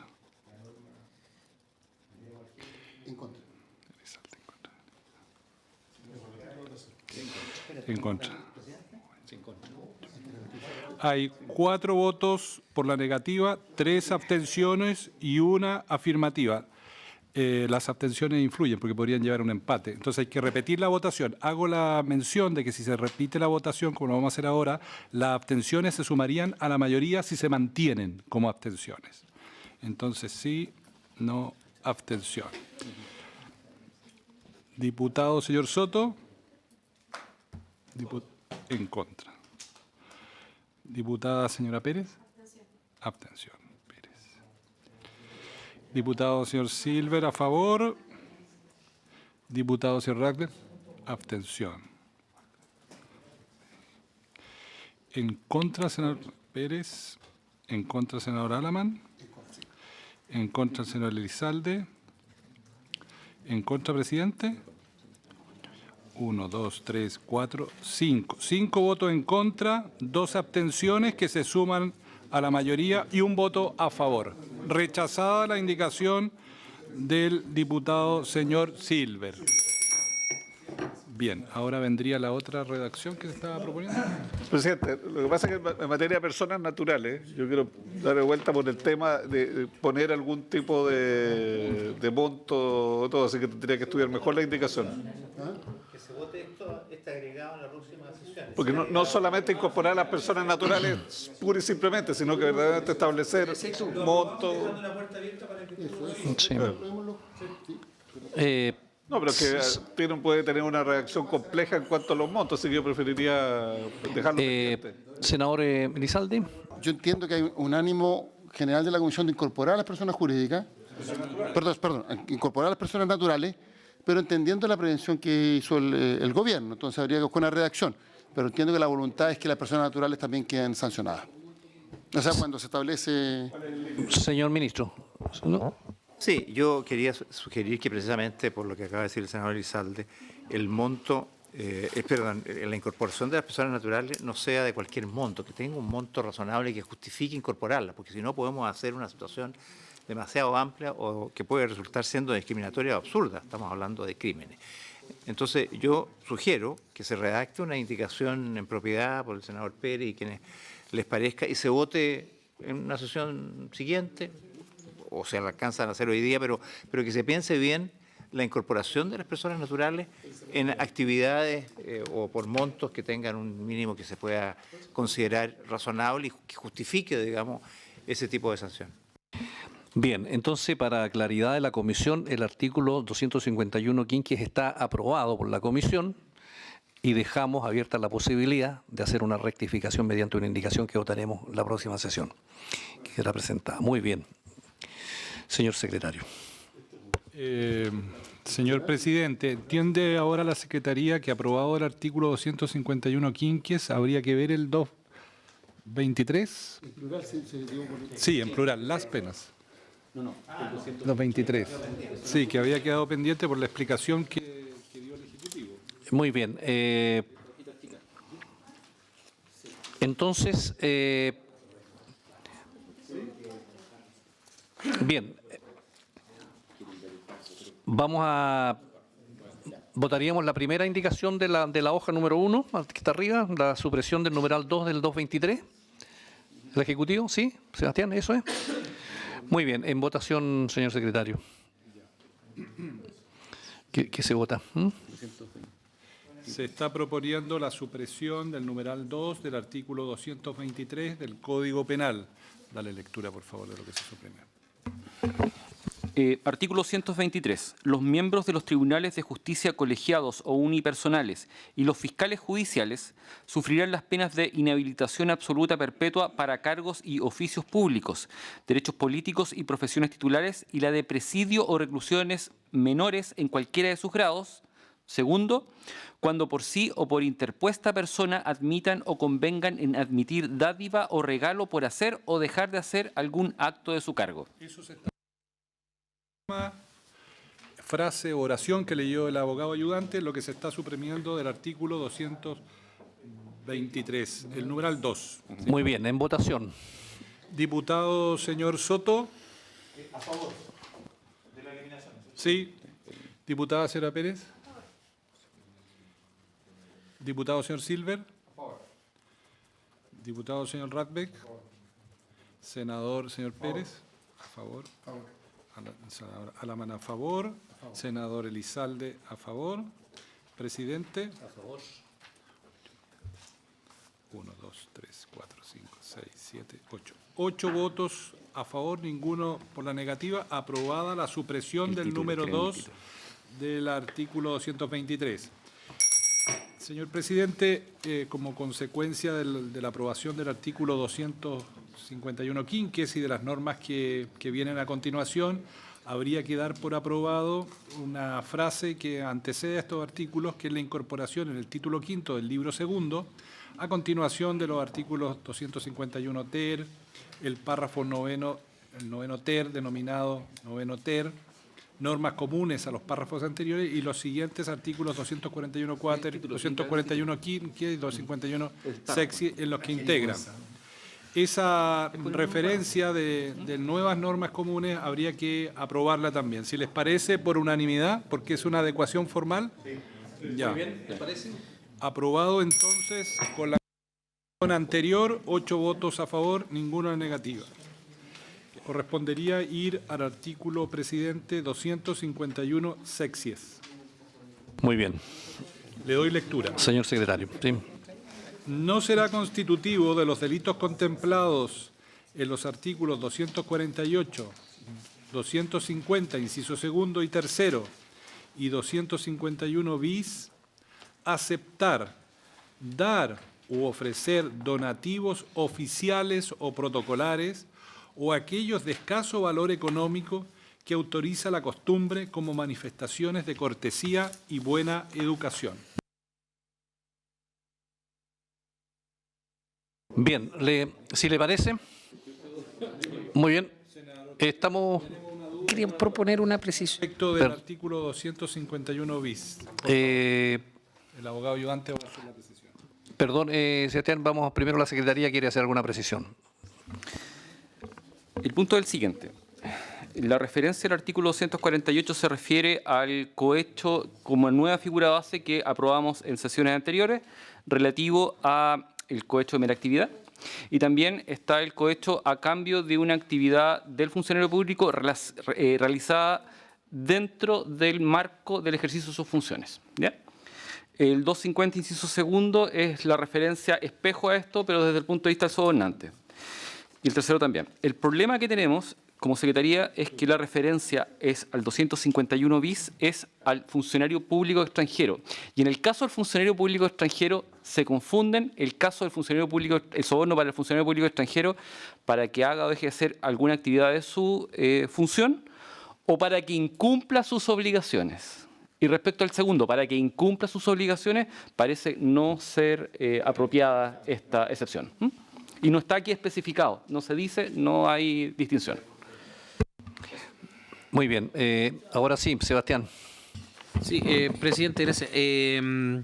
Concordamos con la observación de la Secretaría y de hecho íbamos a comentar lo mismo respecto al artículo 248, porque el artículo 248 ahora, en los términos que está aprobado, tiene dos incisos. El inciso primero es cohecho en razón del cargo y el inciso segundo es cohecho para que realice actos propios de su cargo.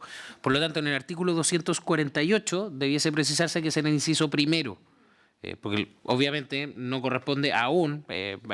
para que la defensa no pueda el día de mañana argumentar que está bajo este concepto dando beneficios indebidos para que se ejecuten actos propios del cargo. Por lo tanto, el artículo 248 debiese agregarse inciso primero. Y en el 251 bis deberíamos ensayar una redacción que especificara que se trata solamente de la hipótesis que es en razón del cargo. Bien, entonces este artículo 251 que quedaría pendiente para la próxima sesión para que traigan la redacción definitiva. Muy bien, queda pendiente. Señor secretario. Pasamos entonces al artículo 260 bis. Dice así: en los delitos contemplados en los párrafos quinto, sexto, noveno bis de este título, el plazo de prescripción de la acción penal empezará a correr desde que el empleado público que intervino en ellos cesare en su cargo o función. Sin embargo, si el empleado, dentro de los 6 meses que siguen al cese de su cargo o función, asumiere uno nuevo, con facultades de dirección, supervigilancia o control respecto del anterior, el plazo de prescripción empezará a correr desde que cesare en este último. Muy bien. Si le parece, un momentito, sí, senador Alamán. Sí, nosotros tenemos con el senador Arboe una indicación muy en la misma línea de esto, pero lo que no entiendo bien, la diferencia está en esto de dentro de los 6 meses que sigue al cargo o función. ¿Qué pasa ahí si en definitiva el funcionario vuelve al cargo al mes séptimo? Si viene eso, entonces en definitiva no se le aplicaría la norma. Entonces, ¿cuál es el sentido de dejar esos 6 meses? Sebastián. Gracias, presidente. A ver, esta norma es tremendamente importante porque obviamente facilita lo que es la investigación de estos delitos y el fundamento viene dado precisamente porque cuando un funcionario público sigue detentando el cargo en virtud del cual comete un cohecho, obviamente se resguarda para que el delito no pueda ser conocido y descubierto. Incluso recomendaciones de la OCDE van en este sentido en orden a mandatar que el Estado de Chile vele porque la prescripción no sea un obstáculo para la persecución de estos delitos. Y acá desde luego hay un avance en establecer la suspensión del plazo con el que se cuenta la prescripción mientras detenta el cargo. Dicho eso, en la propuesta del Ejecutivo hemos querido perfeccionar esto porque creemos que efectivamente no queda claro esta posibilidad que estamos abriendo de que es que el funcionario salga de ese cargo y dentro de un plazo de 6 meses retorne, sea al mismo cargo o sea a uno superior, sobre el cual puede tener cierto poder de influencia en quien ya ejerce el cargo que anteriormente desempeñaba. Ahora, en lo concreto con lo que señala el senador Alamán, ¿por qué hemos fijado un plazo de 6 meses? Porque normalmente uno cuando ve todos los plazos en materia de procedimiento administrativo, 6 meses suele ser un plazo, por ejemplo, límite para los procedimientos administrativos. Naturalmente hay que fijar un plazo, porque si no se tornaría imprescriptible el delito. El mero hecho de haberlo cometido como funcionario público y cuando cesa en el cargo es cuando recién va a partir cumpliéndose esa prescripción. Tenemos que fijar un plazo en virtud del cual si vuelve a ocupar ese cargo... Exacto, si tendríamos que fijar un plazo, pero si fijáramos 3, 4, 5 años, podrían llegar a plazos de prescripción mucho mayores que respecto de otros delitos. Por lo tanto, lo que estamos haciendo es que, insisto, el fundamento principal es que mientras detente ese cargo, no hay plazo de prescripción alguno que corra sobre ese hecho. Podría ser 5 o 6 años. Exactamente. Pueden transcurrir 30 años que el funcionario siga desempeñando el cargo o ese mismo cargo. Exactamente. Alta prescripción. Está bien. Bien, señor senador, ¿está aclarada la duda? Está aclarado. Muy bien. Si les parece. Sí. Muy bien. Aprobada. Entonces, aprobado, 8 votos a favor, diputado señor Soto, diputada señora Pérez, diputado señor Silver, diputado señor Ragbet, senador señor Pérez, senador Alamán, senador Elizalde, senador Huenchumilla. 8-0, aprobado el artículo 260 bis. Vamos Muy bien, al artículo señor secretario. 260 ter. Dice así.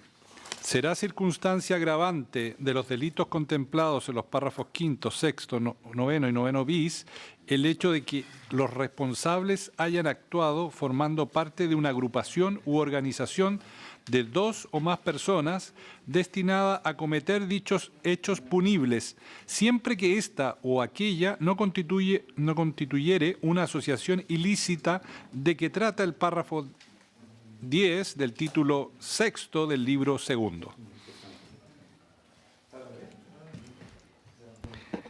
Muy bien. Sebastián, ¿quiere explicar algo? Sí, por favor.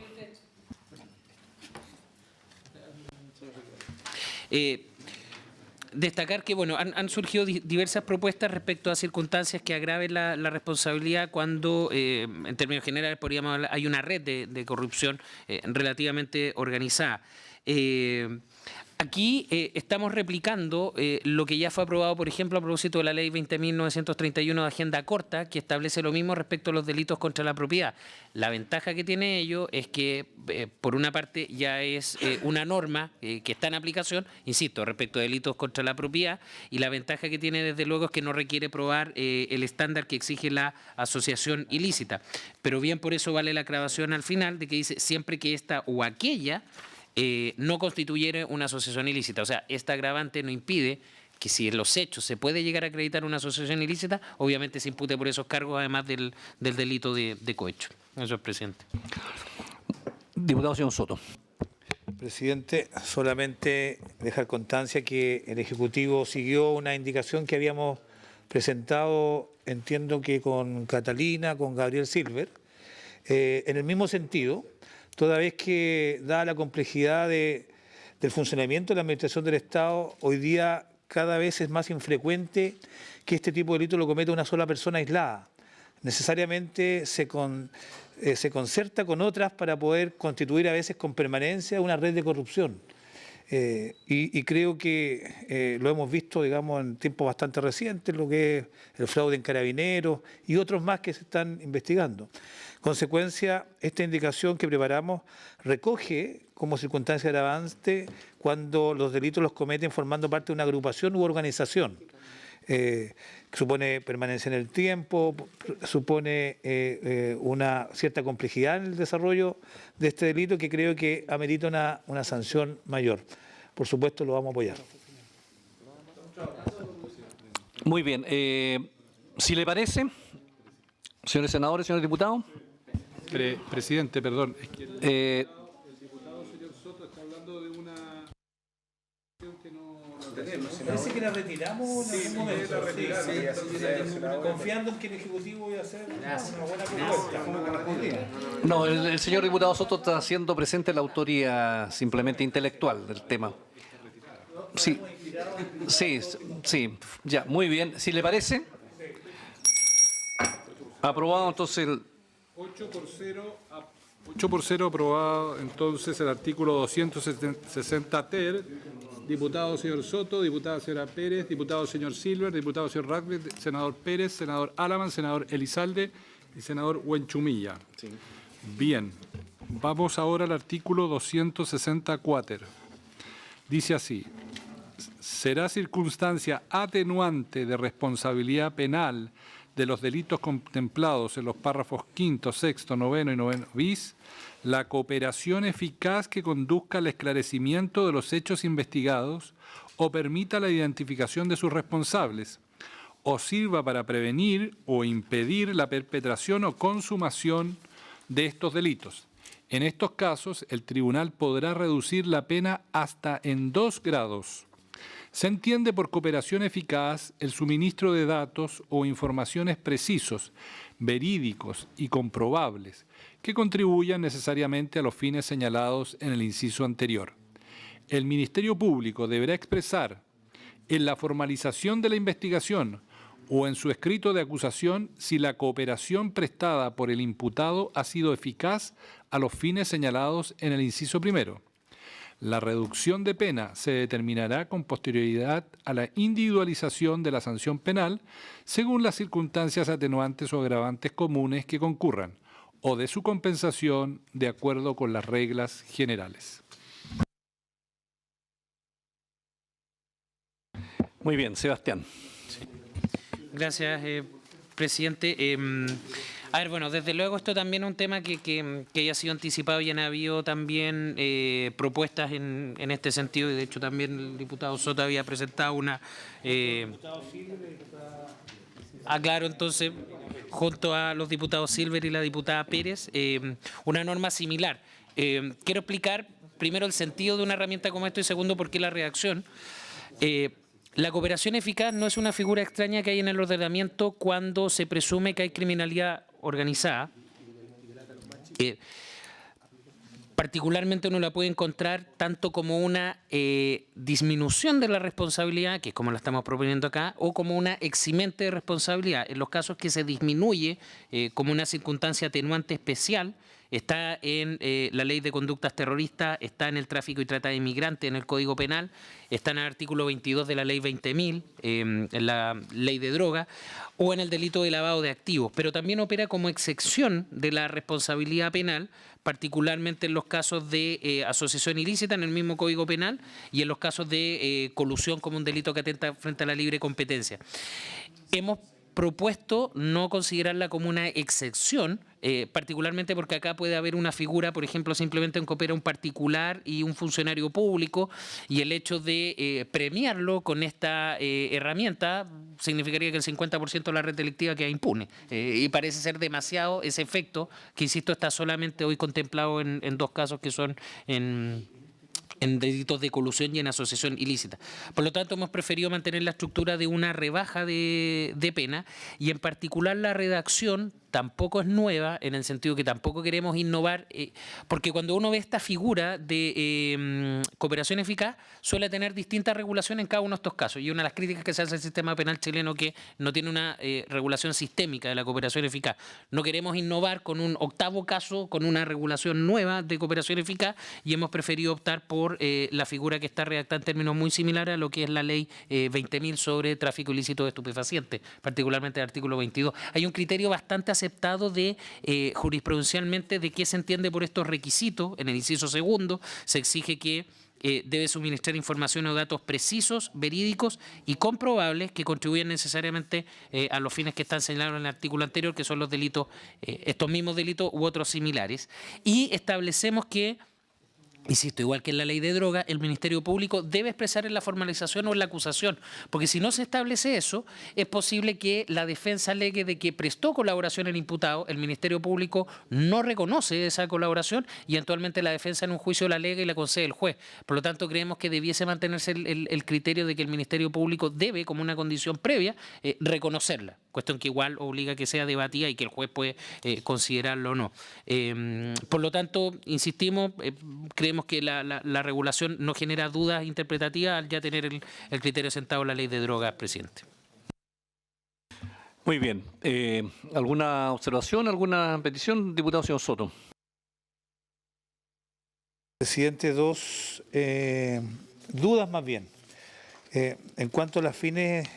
bueno, primero constatar de que también presentamos una indicación en el mismo sentido y que agradezco que el Ejecutivo haya captado el espíritu y también el texto bastante literal de nuestra indicación. Pero un par de consultas. En cuanto a los objetivos de esta atenuante de cooperación eficaz, se establece esclarecimiento de los hechos investigados, identificación de responsables o para prevenir o impedir la perpetración o consumación de estos delitos. En algunas ocasiones también se establece como fin de esta atenuante alguna situación relacionada con el comiso de los activos conseguidos en este tipo de delitos. O sea, alguna colaboración para recuperar activos o instrumentos del mismo delito. A propósito que el comiso también es una pena bastante relevante en este tipo de delitos. Existe también algo parecido en la ley de antimonopolio, a propósito de los delitos contra la libre competencia, una norma bastante similar. Acá se eligió excluirlo. Yo no sé si valdría la pena considerarlo o yo me parece que sí, para tener concordancia, porque sin duda cuando hablamos de beneficio económico indebido que se producen a veces a través de una red de corrupción que funciona durante mucho tiempo, y estoy pensando en el caso de Carabineros, obtener o encontrar dónde están los recursos que se extrajeron, que son, en este caso son miles de millones, también es un objetivo del proceso penal. Y por consiguiente también debería haber un sentido para poder lograr la recuperación de activos que sabemos que son pertenecientes al erario público. Y en segundo lugar, respecto de la manera en que operaría esta circunstancia atenuante. En uno de los incisos, en el primero al final dice, en estos casos el tribunal podrá reducir la pena hasta en 2 años, hasta en 2 grados. Y al final, en el último inciso, dice, la reducción de la pena se determinará con posterioridad a la individualización de la sanción penal según las circunstancias atenuantes o agravantes comunes que concurran o de su compensación de acuerdo con las reglas generales. Me gustaría saber cómo conversan bien estas dos facultades que podrían producir algún ruido respecto de cómo va a proceder un tribunal al momento de aplicar esta atenuante. Creo que las cosas deben, sobre todo este tipo de herramientas que puede ser fundamental para desbaratar esta red de corrupción, que operen de manera natural y clara. Porque aquí está el incentivo justamente que permite probablemente averiguar el delito. Eso, señor presidente. Gracias, señor diputado. Antes Sebastián, el diputado Silver y el senador Víctor Pérez. Gracias, presidente. En la misma línea del diputado Soto, porque del punto de vista de lo que es la ingeniería del proyecto, la verdad es que nosotros como mocionantes presentamos una figura muy similar a la ley 20.000, pero antes que el Ejecutivo planteara la tesis de la comunicabilidad. Y la verdad es que, como aquí plantea criterios objetivos bastante simples de construir o de cumplir, en términos de que se entiende por cooperación eficaz el suministro de datos, informaciones precisos, verídicos y comprobables, que contribuyen necesariamente a los fines señalados, la verdad es que el estándar para acogerse a esta cooperación eficaz no hace mucho distingo respecto del reproche de la autoridad, porque aquí se nos ponía ante el Ejecutivo como ejemplo la diferencia en términos investigativos, efectivamente, de lo que ocurre con el taxista respecto del ministro de Estado, perdón, del chofer, que aquí ya el Ejecutivo los pone en un mismo nivel respecto al reproche o disvalor, y aquí se puede dar la paradoja que finalmente por una asimetría de información, siempre la autoridad está en antecedentes, primero efectivamente el conocimiento de esta investigación va a concurrir efectivamente a aplicar esta suerte de cooperación eficaz, que es distinto al tema de la delación compensada como ocurre en otros países, y uno efectivamente ve casos similares, o en nuestra legislación donde en materia económica, donde se distingue el primer delator del segundo delator, porque en consecuencia no es lo mismo quien coopera de verdad a destrabar o desbaratar una organización criminal de aquel que simplemente llega después y hasta antes de la formalización, si es que así ocurriera, si es que fijamos del punto de vista temporal. Y en consecuencia, como digo, como el tema de la comunicabilidad no estaba presente in situ originalmente en el diseño de este proyecto y luego se incluyó por parte de las indicaciones del Ejecutivo, yo le quiero preguntar obviamente al Ejecutivo cómo conversa o cómo se va a instalar, porque como el estándar es bastante bajo, aquí finalmente se da que el superior jerárquico finalmente va a terminar aplicando con mucha facilidad, obviamente, el estándar que acredita, obviamente, para aplicar el tema de la cooperación eficaz, que es distinto al de la delación, donde hay a veces inmunidad, como ocurre en otros países, justamente para que los beneficios sean reales. Y aquí yo creo que va a ser la regla general en toda investigación de carácter penal, la rebaja de 2 grados, porque como digo, el estándar es bastante bajo, no habla respecto de la autoría, si es el primero, si es el segundo, si es él el que desbarata o el otro simplemente puede complementar información, y eso creo que no sé si es posible que lo aclare el Ejecutivo, incluso si es posible votarlo en la próxima sesión, señor presidente. Senador don Víctor Pérez. Gracias, presidente. Primero, me alegra mucho la actitud del diputado Soto de que el gobierno la ha acogido según algunas indicaciones, porque al inicio de este proceso el diputado Soto acusó a esta comisión de estar protegiendo a los corruptos y de hecho públicamente logró un titular: el gato cuidando a la carnicería. Producto de la... Yo veo que el cambio de actitud del debate demuestra que es así, porque sus declaraciones llevaron a un medio de comunicación a titular el trabajo de esta comisión de esa manera. Pero dicho eso, no, si uno habla de los medios de comunicación para algo. Fueron declaraciones suyas. Dicho eso, presidente, yo creo que esto es una norma bastante importante, porque es lo que plantea el diputado Silver. Esta atenuante de responsabilidad fiscal exige que la cooperación conduzca al esclarecimiento de los hechos. Por lo tanto, indudablemente ahí estamos en una situación de que ya no es el último el que se salva entregando información, porque si hubo el primero que esclareció los hechos, que identificó a los responsables, o además evitó o impidió la perpetración o consumación, a mi juicio requiere o define bien quién es el que podría ser beneficiado por esta norma, no cualquiera, ni en cualquier momento. Por lo tanto, creo que a mi juicio eso es importante. Además, definir bien lo que es cooperación eficaz para lograr los objetivos señalados anteriormente, lo que está en el inciso tercero o segundo, el inciso segundo. A mí lo que me preocupa es la referencia al Ministerio Público. Porque, en definitiva, la cooperación eficaz puede ser, digamos, una situación de discrepancia entre el Ministerio Público, que investiga, y un imputado. Por lo tanto, la redacción da la sensación de que solo se puede considerar la colaboración eficaz si es que el Ministerio Público la expresa, ya sea en su escrito de acusación o en la formalización de la investigación. Yo creo que quedar siempre abierta, digamos, porque puede ser que el Ministerio Público no haga ni el uno ni el otro, ni lo expresa en la formalización ni tampoco en la acusación. Pero la persona que entregó datos pueda reclamar ante el juez o convencer al juez que verdaderamente hizo una cooperación eficaz.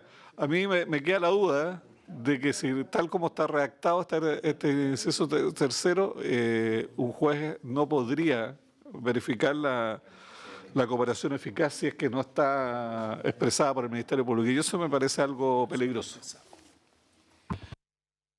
Gracias, señor senador.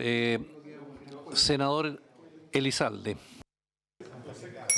Sí, a mí me parece que efectivamente quien tiene que calificar la colaboración, la cooperación eficaz es la justicia, son los tribunales. Y por tanto, el informe del Ministerio Público puede ser un antecedente que el juez puede tener a la vista para efecto de formar su convicción si hubo o no cooperación eficaz, pero en absoluto pudiera ser un requisito ni menos un informe vinculante para el tribunal. Así que creo que deberá quedar claramente precisado que a quien le corresponde la calificación de la cooperación como eficaz en los términos establecidos por el nuevo artículo 260 cuáter son los tribunales de justicia. Sebastián. Gracias. Presidente, voy a ir por orden respecto a la norma para que se pueda entender. En general, respecto de la cooperación eficaz, esto necesariamente es una herramienta bastante útil cuando hablamos de criminalidad organizada en distintos grupos. Y por eso yo mencionaba las otras normas que están en nuestro ordenamiento jurídico, como en la ley de drogas, como en tráfico de migrantes, asociación ilícita en general. Es una herramienta efectiva independientemente o no de lo que se pudo haber aprobado respecto de esta comunicabilidad del agravante en que mencionaba el diputado Silver. De hecho, hoy en día esta herramienta sí tiene preponderancia, dado que se están aumentando las penas. ¿Por qué comento esto? Dadas las bajas penas que están actualmente en la legislación, incorporar esta norma y mantener las penas bajas no tendría ningún sentido. Una persona que arriesga una condena de 61 días y que no tiene antecedentes no se ve forzada a entrar a analizar como una estrategia de defensa la cooperación eficaz. Dado que hay un aumento de penas, sí juega relación fundamentalmente con alguna red, sea que en esta red participen tanto quienes tengan mayor jerarquía o menor jerarquía. Precisamente por la comunicabilidad, las penas aumentan a todos y todos en ese sentido tienen esta herramienta a mano para intentar reducir sus penas. Por lo tanto, cobra más relevancia aún esta herramienta dada la comunicabilidad del agravante que la Comisión aprobó hace unos instantes. Ahora, en segundo lugar, respecto a lo que señalaba el diputado Soto sobre incluir dentro de la hipótesis del inciso primero alguna referencia a la facilitación para la localización de los bienes, la verdad que es un punto que incluso en una de las indicaciones que habían propuesto los senadores Alamán y Arboe también venía incluida. Por lo tanto, acá directamente para avanzar y ojalá se pueda aprobar esta norma, proponemos que en el inciso primero, en la penúltima frase, luego de hablar de... exacto, pero al final de eso, cuando habla de la cooperación eficaz que conduzca al esclarecimiento de los hechos investigados o permita la identificación de sus responsables o sirva para prevenir o impedir la perpetración o consumación de estos delitos, se agregue o facilite el comiso y la recuperación de activos y utilidades ilícitamente obtenidas por el delito. ¿Ya?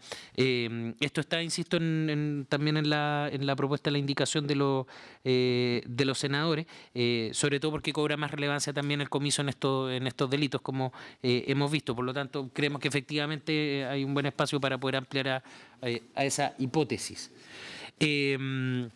Y respecto de la participación del Ministerio Público, obviamente que es un tema debatible, pero aquí hay que tener en consideración qué es lo que sucede si uno no opone esta norma, insisto, norma que está en el artículo 22 de la Ley de Drogas.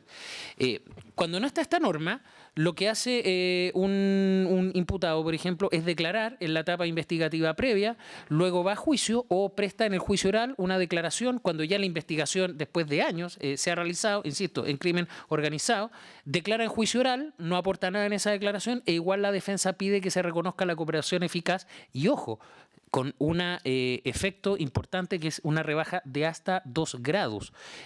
Porque lo otro es la colaboración sustancial y eso no queda lugar a dudas de que también la defensa lo puede probar. ¿Qué quiero decir con esto? Que si el Ministerio Público no lo reconoce, la figura de la cooperación eficaz, igual lo que puede hacer el imputado y su defensa es alegar en el juicio respecto de la concurrencia de la colaboración sustancial, que es la atenuante que está concedida en el artículo 11, número 9, y que incluso se puede calificar. Y esa atenuante muy calificada tiene el efecto de rebajar en 1 grado. Pero lo que no queremos es que la defensa pueda recurrir fácilmente a esto porque la fundamentación es que sea una buena herramienta investigativa. Si la cooperación eficaz básicamente lo que logra es poder adelantar una investigación que en vez de durar 2 o 3 años, facilite las declaraciones de imputados y se transforme en una investigación de 1 año. No es para discutirlo durante el juicio oral. De todas maneras no es vinculante y eso es importante aclararlo porque la condición es que el Ministerio Público lo reconozca, pero dicho eso es el tribunal el que determina si corresponde o no corresponde aplicar esta figura. E insisto, la ventaja que tiene de replicar la norma que está en el artículo 22 de la Ley de Droga es que es un criterio que está sentado. Esto no estamos innovando desde ese punto de vista y por lo tanto está claramente desde el punto de vista de la jurisprudencia de cómo opera la norma. Pero en ese sentido no hay duda respecto de que es una condición que el Ministerio Público la reconoce, pero no es vinculante para el tribunal que la aplique. Eso es materia, obviamente, del juicio.